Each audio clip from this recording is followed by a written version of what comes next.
It is a coming together, isn't it? Many of you here, many more of us. Isn't it painful to want something that you believe you cannot have? Of course it's painful because it's going this way and this way at the same time. Nobody can go this way and this way at the same time without an intense sort of tug of war happening within you.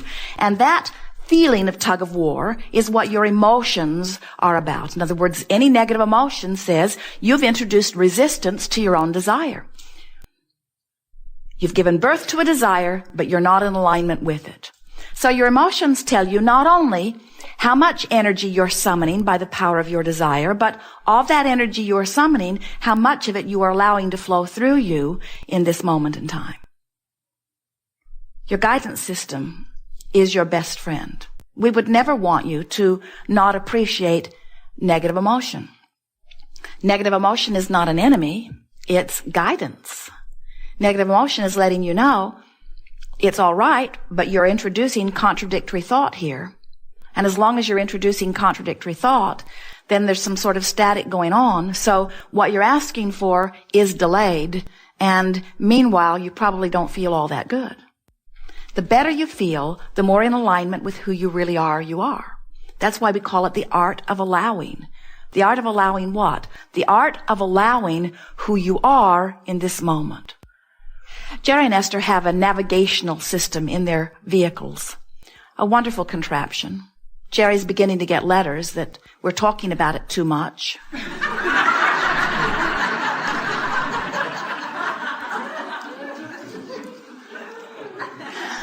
But it's the most important thing that we have to talk with you about, because if you don't understand your guidance system, then you're just a cork bobbing about on a raging sea, trying to follow guidelines by endless committees that have decided to assign to you your behavior.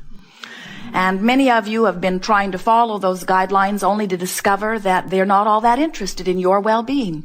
Turns out they're interested in their well-being. Who would have thought it? As they say to you, you should not be selfish and follow your own desire. What they're really saying to you is, you should not be selfish and follow your desire. You should let me demand that you selfishly follow my desire.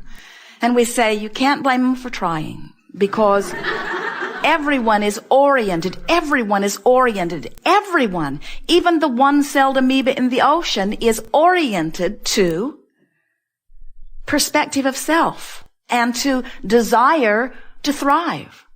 And so you innately, without even trying, just naturally acquiesce to your own personal desire. It's what your guidance system is based upon.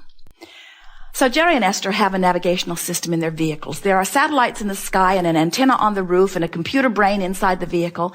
And when they want to go someplace, they just program their destination. They put in the city, they put in the street, and even the street number in some cases. And then Magellan says, please proceed to the highlighted route. And she will guide them verbally and visually right to where they say they want to go.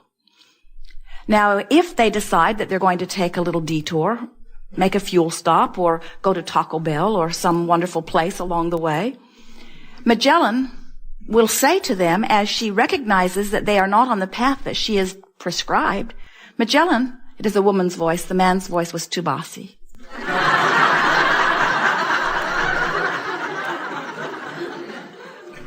Magellan will say, please proceed to the highlighted route. And if Jerry and Esther do not heed her, again, she will say, please proceed to the highlighted route. She becomes frantic. Not really. But she becomes insistent. Please proceed to the highlighted route. Please proceed to the highlighted route. Please proceed to the highlighted route. Please proceed to the highlighted route. Jerry says, shut that broad up. Eventually, if you continue to ignore her guidance, she will say, recalculating route. In other words, she's wise enough to know that her job is to get you from where you are to where you say you want to be. And she never forgets, for the time of this programming, where you said you want to be. And so she is relentless about calculating the directions between wherever you are and where you want to be. Magellan never has said to them, not one time ever, where have you been? How long have you been there?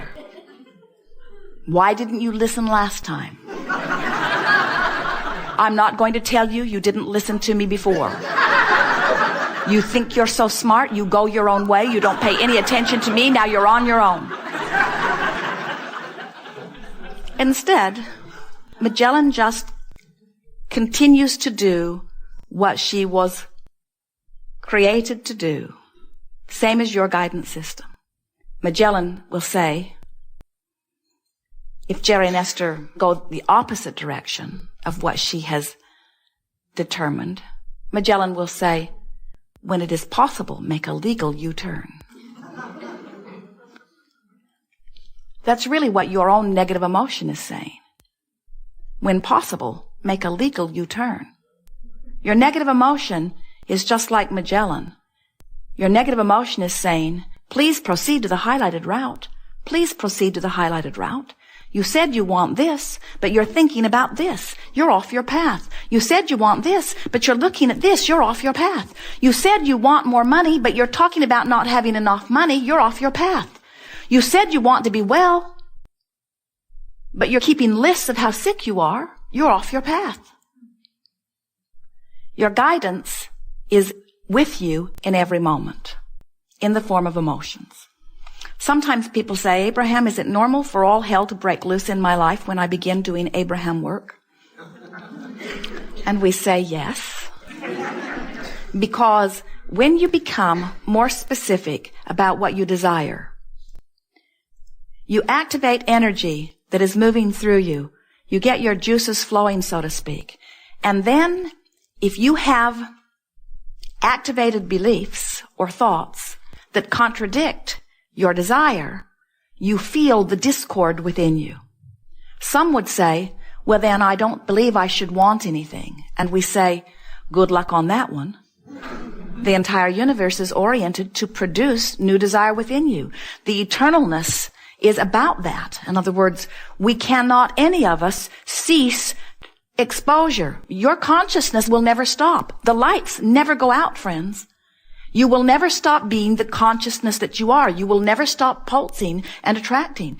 We are all eternal beings. And so we are all exposed to continuous experience that is causing us to continue to ask.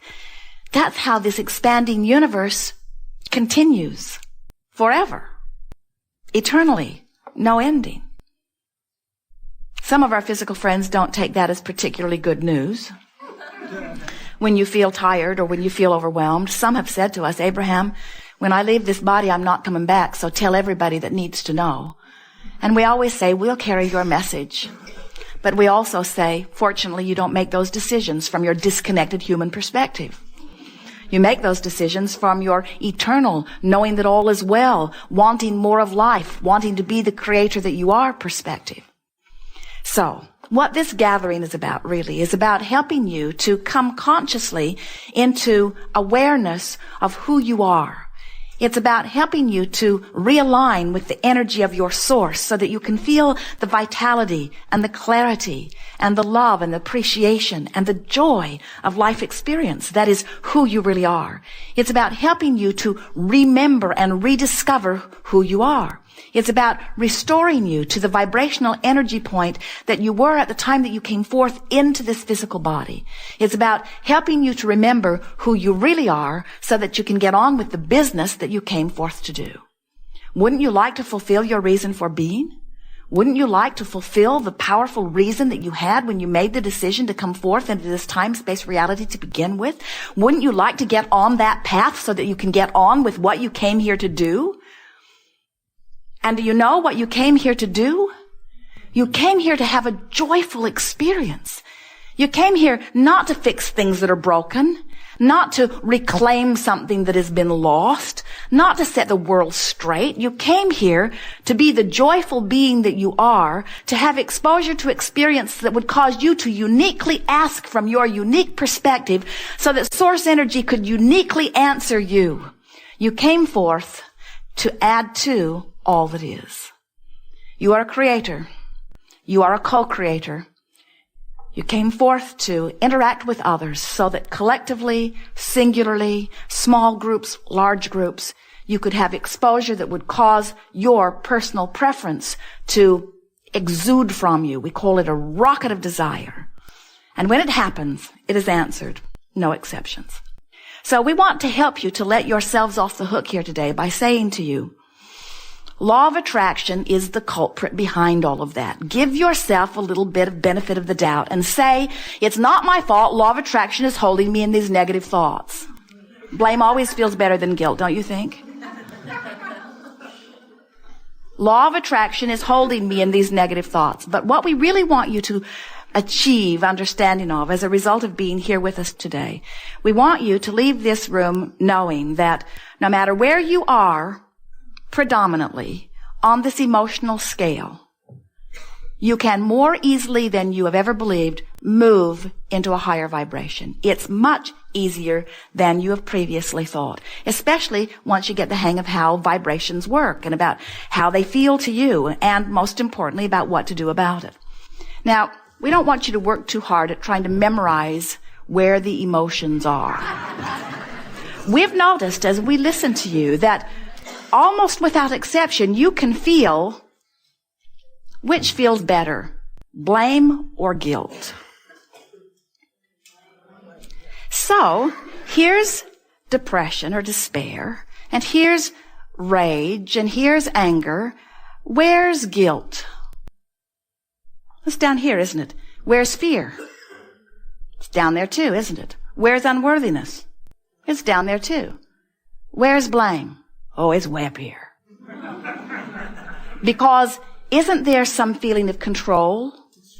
Now, this is what we really want you to hear. We really want you to recognize that your emotions are about empowerment, which means connection, or disempowerment, which means not as much connection. In other words, it's all about that. And so anything that is more empowering is up the scale, isn't it? So doesn't it make sense to you? So many people that you see around the world that are seeking revenge, maybe even the guy on the street next door that is punching your tire or whatever, doesn't it make sense that revenge somehow feels better to them? And of course, you don't want to encourage a world full of revenge, because if there are a lot of people out for revenge, it might make you feel more vulnerable. But friends, we do. We would far rather see them feeling revenge and regaining some of their power. Of course, we don't want them to get stuck there. We would like them to keep moving up into their empowerment. We would like them to discover that no one can disempower them but them. We would like them to understand that nothing can take your power away from you other than choosing a thought that doesn't allow your connection to who you really are. Good. We are eager to talk with you about anything that is important to you. We see it as our value to you to help you to determine where your set point is, if you have something that you're wanting to move up the emotional scale. The set point is that place that you practice most. And you could have different set points on different subjects. You could have a set point relative to abundance that could be up here in the place of positive expectation, while your expectation about your physical body could be in a place of worry or despair. In other words, you might have given up on relationships while you might have a business project that you are feeling very good about. In other words, different subjects have different set points. But all of them sort of meld together into this vibrational stance that most of you feel most of the time, because the subjects that are on your mind are the subjects that are most activated. And so as you come to us here today, we can feel your vibrational set point, and we'll help you to consciously identify it. And then we will show you what we would do if we were standing in your physical shoes about moving up the emotional scale. We want you to understand that no matter where you are, it can get better, and it is supposed to. We want you to understand that life is supposed to be good for you, and if it isn't in some way, then you have a little bit of work to do. But the work is not so great as you thought, and the results are astonishing, because a little bit of movement in your emotional meter makes a great deal of difference in what begins to manifest. It's sort of like turning the hub of the wheel, and what's turning out there on the perimeter is a great deal more.